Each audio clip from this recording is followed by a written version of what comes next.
We recommend removing and cleaning the front wheel about once a month.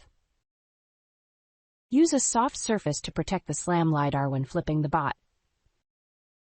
To remove the front wheel, you'll need a flathead screwdriver.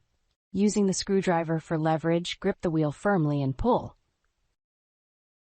Clean the wheel and wheel socket thoroughly.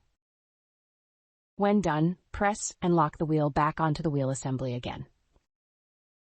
You may open and clean the wheel assembly if you notice debris buildup inside of it.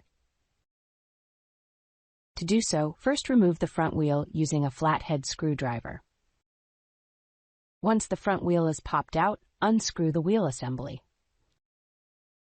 Spin the base and remove the screw on the opposite side of the wheel assembly. Use the screwdriver to pry out the wheel assembly. Clean the wheel, wheel assembly, and wheel socket thoroughly. When done, place the assembly back into the bot and replace both screws. Press and lock the wheel back onto the wheel assembly again. If you need further assistance, don't hesitate to reach out to our helpful support team.